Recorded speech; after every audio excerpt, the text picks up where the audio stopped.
nobody kiss it like you. Don't nobody kiss it like you. Bang, bang, bang. What's up, T Squad? Today I am here to give my thoughts and reaction to Carlos King interview with Laura Govan. Honey, I was gooped and gagged the whole time. It was one of the best interviews that he has done thus far. And I got to give a shout out to my bestie Sheridan. She was the one that suggested he interview Laura when she interviewed him a few months ago. So thanks, Sheridan, for that explosive interview. But before I get into my thoughts, I have to let you guys know that tomorrow at 7 p.m. Central Time, I will be dropping a jaw-dropping exclusive tea story on the newest Real Housewife of Potomac cast member, Jassy. This tea that I have on her, y'all, has not hit the blogs. Nobody has talked about this. Nobody has found out about this. And it's all because a T Squad member brought it to my attention. And shout out to her. I'm, of course, not going to say her name. But, baby, this is a video you do not want to miss. Y'all know I don't hype stuff up. I live up to the expectation. Tune in tomorrow at 7 p.m. Central Time, because you're going to be just as gooped and gagged as I was watching this Laura Govan interview. Baby, what I got to spill tomorrow going to have all of y'all looking at Jazzy sideways, okay? Real sideways. So like I said, tune in tomorrow at 7 p.m. Central Time. Tell your friends, honey, to tune in, because like I said, this has not hit the blogs or anything yet, okay? But let's get into my thoughts on the interview. So one of the things that Laura said was that she and Gloria don't get along because of a family matter that happened 25 years ago. And it had me wondering, like, what could this thing be? At first, I was like, is it the whole Shaquille O'Neal situation? But I was like, no, it couldn't be that, because that's not that far back. And then it led me to think, does this have anything to do with the fact that, remember when Laura did Iyanla Fix My Life, and one of the big topics was the fact that she was the M word. And I don't know if I can't remember if her mother and father didn't believe her, but it was like something that they just did not want to discuss. And it was one of the things that, she had a conversation with her parents about on that show. So I was thinking maybe it was a situation that had to deal with that, and maybe Gloria didn't believe her as well. I don't know, but I want to find out. I'm going to tell you that much. She says that she speaks to Gloria because her parents are still alive. So if her parents were no longer here, they wouldn't even speak on the level that they do now. But it was so crazy to me that she says that, when they're around each other, they're cordial. They might laugh a little, but they don't really mess with each other like that. But she said they're working on a business project together, like a spinoff show. So I was like, y'all can work together on the show, but y'all don't mess with each other? I'm sorry, I don't think I could do business with a family member, especially like a sibling, that I don't get along with or have a relationship with. That's kind of odd, because it's like we're existing and this thing between us is not being spoke on. It's like just lingering there, and we're just pretending like this thing isn't there between us. Like, that's very odd. They're better than me, honey. Better than me. But it was very sad to hear her say that if her parents were not here, that they wouldn't have any type of relationship. And that's really messed up. Really messed up. She says, regarding the Shaquille O'Neal rumor, she says that she will only clear it up with the public after she has a one-on-one conversation with Shani, and that during that one-on-one conversation with Shani, She gonna tell her truth, and she also gonna tell Shani about herself at the same time. And it was given very much, you want to come at me about something, but do you not remember what you was out here doing?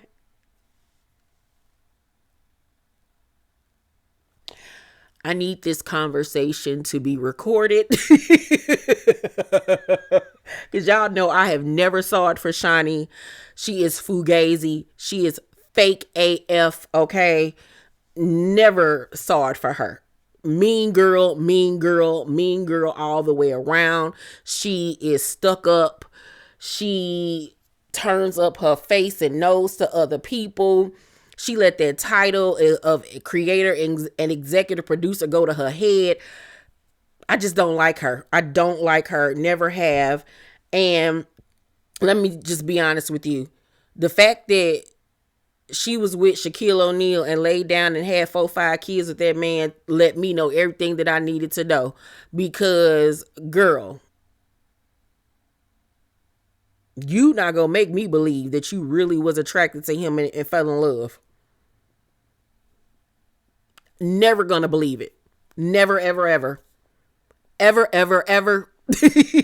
Never, ever, ever gonna believe that it was, oh my God, he's handsome. Look at those feet. Like, Shaquille O'Neal looked like he smelled like old hot dog water. Absolutely not. Absolutely. That told me everything, that she is fake and she gonna play the role to get to where she want to be and need to be. Okay. So no, but I want to know the tea that Laura got on Shani. Baby, I need to know immediately. She says that she feels that Shani had Evelyn and them ambush her on the girls trip. I said this on my videos that was a whole setup, of course. But my thing is, she couldn't do it herself because, and I think I might have said this back then, that Shani couldn't come on camera and do it herself because not only would the world be looking at her like, why are you still concerned about something that happened almost 20 years ago and you just got married to a whole new man running a church and all of this? Like, why are you still fixated on this? So instead, she had her lapdog, Evelyn, do her dirty work for her. But the bigger question that I would have if I was her new husband, Keon, is, if I'm watching this show and I see your friend bringing this up on camera, obviously you gave her the go ahead to do so. So I would be looking at you like, what's good? Is there a conversation we need to have that you having your homegirls bring this up on your behalf? Because I know that Evelyn wouldn't bring this up if you didn't give her the go ahead and the okay. But I've been hearing a lot of stuff going on over there in that marriage anyway, about that man over there doing some stuff he ain't supposed to be doing with the finances over there at the church. Child. She's also said that Shani reached out to her this year to clear up rumors that she had her blocked from being on the show. And she also went on to say that she felt that Shani thought that when she came back on the show that she would apologize. It was really weird to me because it was given calculated. We all know Shani's memoir came out this year, right? During filming. Then you just get this random DM from Shani saying, hey, let's clear this up with people saying that it was me that is blocking you from coming back on the show, when it's been years since Laura has been on the show. But all of a sudden, when your book drop, you want to clear up this rumor and bring her back on the show. You brought her back on the show, to promote your book and to promote this excerpt from the book and readdress this whole Shaq situation. Everything was so calculated, okay? But it didn't go the way that she wanted it to go, because remember, at that dinner, Laura shut it down real quick and checked them. And Evelyn was sitting there on mute because what could she say? What could she say? Because Laura handled it like a grown woman and said to them, I'm not talking about this with y'all. Why would I talk about this with y'all? I'm a grown woman. I'm not going to sit up here and play telephone with y'all. Absolutely not. No. She also says that Shani did not create Basketball Wives LA. She and Gloria were already in talks with the network to do another iteration of the show, but then Shani came in on it and they decided to make it just a Basketball Wives LA spinoff. And I was like, I wish though that maybe they wouldn't have done that, because they would have had more say so over the show. An executive producer credit, like that y'all literally went from creating y'all own show to then just being casted on another show where you have no rights, no power or anything like that. Like they dropped the ball totally with that. Totally dropped the ball. She also says that a rumor that Shani that there's a rumor that she heard allegedly. Now she said allegedly to cover herself, but basically she was saying that she knew this for fact, but just to cover herself, she said a rumor allegedly that Shani talks to Gilbert Arenas, her ex-fiance, often, and that he and his fiance, his current fiance, are going to join the show only if she's off of it, meaning doesn't come back for this upcoming season. And I was like, y'all, why would you first? Well, I would understand why Gilbert wouldn't want her on the show, because that would then put the focus on their whole messy breakup and all of the child support and custody stuff that's been going on between them for years. But, and then he would want all the focus to be on him and be able to defame her without her being able to defend herself on camera. But if you want to get into ratings, it would be great to have all three of them on the show. But I don't know if I was Laura, if I would even want to participate in something like that just to protect my peace, because Gilbert Arenas, I mean, his name is Gilbert. The man name is Gilbert. Like everything about him says troll, nobody loved me, I didn't get enough attention in life. Like, ew, girl, no. She also feels that Evelyn didn't have to come at her the way that she did regarding this Shaquille O'Neal rumor, because she said that she actually told Evelyn a lot during that car ride that they had together. And she says that it was filmed. They didn't show it on the show, but it was filmed, where she'd actually divulged a lot of stuff to her during that car ride. And basically she thought that they were good. And they get to that dinner, and then here she go telling myself, well, you know, my best friend Shawnee, she wrote this book. You know how she do her face. And I just want to read an excerpt, you know, about my daughter. So she was feeling some type of way, like, why would you do that? You know what I'm saying? And I was like, this is Evelyn, girl. Evelyn ain't got allegiance to nobody but Shawnee. Okay? Shawnee.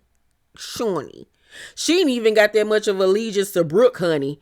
But Shawnee, oh, that's ride or die right there. Anybody else can get it. She do not care. She gonna ride or die for her boo thing. And Laura was talking a big game, basically saying, if she does come back for this next upcoming season, we about to get some smoke. It's smoke for anybody that want to get it. Like, she got a lot to say because she don't like the way it was handled. She also says that she's going to check Evelyn on camera about who she's slept with since she didn't want it at Whole Foods when she ran into her a few months ago. She said that she was in the lane checking out at Whole Foods, she look across and see Evelyn in a lane, and she said that Evelyn kept on trying to hide behind the cashier so Laura couldn't see her. So it was like every time the cashier moved, here go Evelyn moving with her, trying to hide behind her. And she said she was looking like, girl, like I still see you. Hello. Like what? And to be honest with you, I can so see Evelyn doing it because Evelyn is a reality TV gangster. She ain't gangster in real life. She not fighting nobody in real life. As long as it's security rounds, she gonna act tough. But in real life, she ain't doing nothing because we all know Evelyn is a punk in real life. She just got a lot of mouth on her. Because anytime Tammy called her out to the streets, she never got her ass up. She always just sat there. She didn't want that smoke for real. She did not want the smoke, okay? But yeah, I can totally see her being a punk in real life. She don't want that smoke for real, for real. So she calls the girls Shawnee's minions, including Brooke. And she was like, I like Brooke a lot. But yeah. And I was like, yeah, they are. They totally are. And if you don't kiss Shawnee's ass, then basically you're blackballed from the circle. Like somebody care. She say that Evelyn, baby, is the big three. Meaning she done been with the NBA, the NFL, the MLB, the RNB, the LMB, that's the Latino baseball. And then she said HOV. And Carlos' face was like, and he said HOV. She said, yeah. And she was like, and she need to get in her CAR and drive off. So Carlos had a look on his face like, is she talking about Hove? Jay-Z? Did she really just say that? You can tell by the look in his face and the glimmer in his eye. It was like, did she really just say that? And am I going to press forward with questioning that? Or do I need to leave it the hell alone before I wake up tomorrow and my whole YouTube channel has been erased and Love and Marriage Huntsville has suddenly been canceled? So it was given he left it alone, or either he did press forward and he cut that part out. But there were people in the comment section, not in under his post, but Sheridan told me that it was people under the comment section on social media saying, no, she wasn't talking about Jay. She was talking about the carpool. Like it's a carpool thing called HOV. So maybe she was referring to the fact that Evelyn has messed with one of the parents in doing, in carpool or whatever, because she says she sees her at pickup and stuff like that. So, baby, okay? Baby. But yeah, we all know Evelyn Hotbox done been all over LA and New York, child, and Miami. Everybody done been in that. She also said she wants to know when Gilbert is going to stop talking about her. She was like, he still to this day on his podcast talk about her, and she said that it's still to the point where she had to reach out to his current fiance to ask her to tell him to stop talking about her. Yeah, because I don't know how the fiance is with a man that's still talking about somebody that he ain't been with in over 10 years. If you hate her so much, why is she still on your tongue? Ain't no way I'm marrying somebody that's still talking about his old thing. No, absolutely not. Like the red flags be there and women just be acting like they don't see it, because if he talk about her and treat her that way, what you think he gonna do to you? Like really? And once again, his name is Gilbert. I'm not marrying nobody named Gilbert. Get the hell out of here. And she also clears up that they were never married, They were only married through law because they had been together for over 10 years or whatever. It was a common law marriage. It was never in church we did the do marriage. It was simply common law. And she says that the situation between them has gotten even worse over the years, and that they don't communicate with each other at all, but he does stuff now through their kids to get to her, which is really sad and pathetic, because it's like, what are you doing? What are you doing? She says that he lies and acts like he coaches their oldest son, who is an NBA prospect. She said that's a lie. She said that she's been the one throughout the years paying for his coaching and all of that stuff. She says that when he kicked her out of his house, which we saw on the next 15 when she was on it, she says that nobody knew once the cameras went down that day that she and the kids actually slept in her car for 2 days, because she refused to ask anybody for help, because she was like, I got myself in this, I'm gonna get myself out of it. She said she only had $271 to her name, and that he only let her leave out that house with 4 trash bags. And Carlos was like, nah, I remember that about the trash bags. He wouldn't let her leave with nothing else. And if her interview, you don't take nothing else from it, because you can hate her, you cannot like her, or whatever. The one thing that any woman should take away from that interview is to always be self-sufficient. My mama always told me to be self-sufficient. Don't ever depend on no man or nobody to take care of you. A woman should always have her own, because no way should you allow yourself to be put in a position where somebody can put you out and you don't have nothing, not even a pot to piss in. Never just depend on a man and his money and think that laying up with a celebrity or an athlete or whatever and having a baby by him gonna mean that you're taken care of for good, because it doesn't. You always need to have your own job, business, income, and everything else.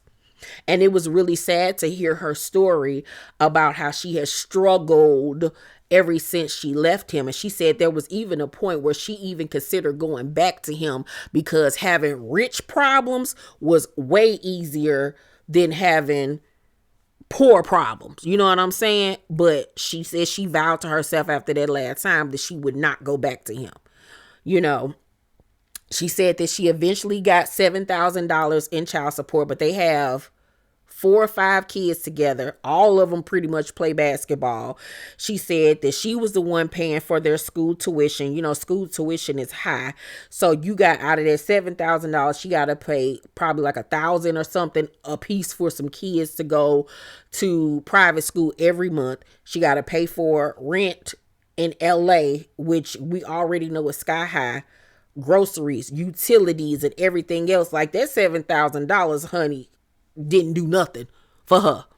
And so she said that she did everything but fuck to make sure that them kids were straight.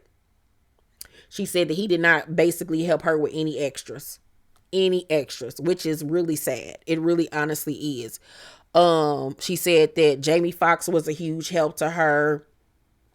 Tori Hart was a huge help to her, like offered actual help to her. She said that Jamie Foxx would let her host movie screenings at his house, and told her, you know, any profit that you make off of this, you keep. I don't want nothing, just to help her out financially.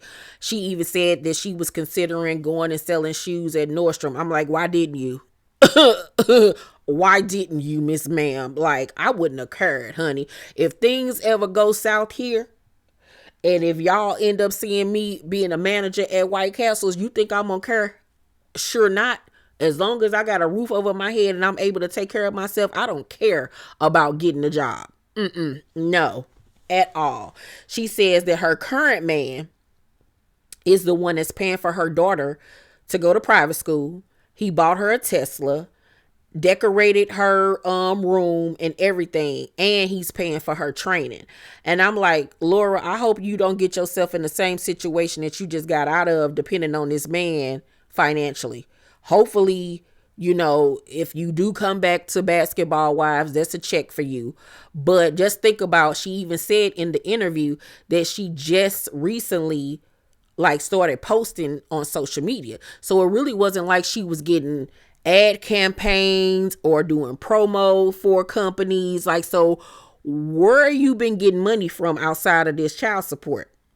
Like, girl, you got to become self-sufficient. Like, forget that. Girl, I would have been out here trying to hawk and sell everything. She says that she was basically moving every year because her credit was so bad. And it would be times where she would have only $50 for food for like the next few days and $50 to put towards gas. That's how broke she was. That's how broke that lady was. And that's why you never think when you see these people on social media looking all pretty and glamorous and be over there struggling. She said Gilbert Arenas was the one that met with Tamar and told her that Laura slept with Vince. Remember when that whole thing happened? Was it this year or last year? And it came out of nowhere and it was like, what? And she was like, that never happened. Ever, ever, ever. She said that when the Shaq rumor initially came out, that Gilbert ran home to her, fucked her, said he loved her, and didn't believe it because he knew the truth and he knew that didn't happen. Now, when she made that statement, she low-key already told it that the rumor that it wasn't her that slept with Shaq, it was actually Gloria, and she just took it on the chin to protect her little sister. So when she said he knew it wasn't, like, he knew that shit wasn't true, she basically already told it, because she said she wasn't gonna never, clear it up to the public until she clears it up with Shani. But I firmly think that gotta be a part of the reason why her and Gloria aren't close anymore. If it is true that Gloria is the one that slept with Shaquille and you let me take the fall for it all of these years and my name be tarnished and you never came to the forefront and told the truth, I would most definitely feel some type of way. Most definitely. Because I'm wondering, was it a situation where she did it when she was with Matt, her baby daddy, her husband? Yeah. So the Drea of it all comes up. Now, if you remember when Laura and Gloria and all them was on Basketball Wives LA, and her and Drea got along at first, remember? And then it suddenly changed where she used to just go in on Drea, and it seemed like she was bullying her, and we just never understood like why she had so much venom towards Drea. Well, when Nick Young did an interview, or he was on the show where he talked about when he was a rookie in the league, how he was in the car with Gilbert one day and Gilbert was in the back seat getting head from Drea. And it was like one of the wildest things he had ever seen at that point. And she says that she didn't know about this until they broke up at one point. They had gotten into it. They wasn't together apparently when he did this with Drea, right? And so, when you get back together, you be like, so what was you out here doing when we wasn't together? And he told her. But she never knew that it was Drea. He just told her, yeah, I got head from this chick, da-da-da-da-da. So she says that she didn't know that Drea was brought on to Basketball Wives as Gilbert's jump off. She had no idea. She said they was cool, she really liked Drea. And she said how she found out is one day she was going through his paperwork and she found some paperwork that showed that he had gave her $25,000, Drea $25,000, and brought her to LA. She said she immediately got in that car. She went down to where they were filming that day. It wasn't even her day to film. She walked on that set. She found Drea and she said she whooped Drea's ass and even spit on her. She said that it was so bad that VH1 never showed it. She was like, so to the viewers, it's looking like I'm just bullying her, me and Gloria just being mean to her, but really that was the case. And she said that it was discussed at the reunion, but VH1 refused to show it because they had their own narrative that they were trying to spin on the show. You know how these producers gonna make it look how they want it to look.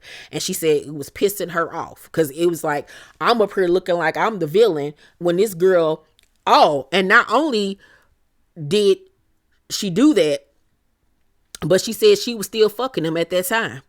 Dre was still messing with him when they were on the show together, kicking it. And like she said, like, you girl, you all up in my face and you sleeping with my man? What? Really? This is what we're doing? So yeah. She deserved that, honey. She deserved that booty whipping. Also, she said Cedric the Entertainer's wife was a big help to her. And about Drea, she said, I love her hustle and I like that she turned around her hoism to make it work for her. She's still a hoe, but I respect it. And I was like, hey, now one lie was spoken. Not one lie was spoken. Okay. And when Carlos ended it asking her, will she be back on the upcoming season of Basketball Wives, she said, I think so. And then she looked at the camera and said, regardless of what you say, I think so. Sorry. Now, we all know that Shani ain't got no say-so on who come back and who don't. Child, she has a vanity executive producer title. Girl, she don't run shit. Just like when Mariah was on Married to Medicine, she had a vanity executive producer title that held no power, which was wrong because she should have had say so on her own show that she created. Okay. But I hope that she do come back because I want all the smoke. I want her to give the smoke to Evelyn. I want her to give the smoke to Shani because it has been long overdue. Long overdue. Okay. It has been long overdue for somebody to cuss Shani out and Evelyn as well. And if Brooke want to stick up for somebody, she can get it too. Jen to learn her lesson. Jen sit back now and let them have it. Okay. You know, it was a great interview, honey. It was very salacious. Like I said, she was talking net-ish. So if she does come back this season, I need for her to back it up. Okay. Back it up like a back truck, like a Mack truck or whatever, child.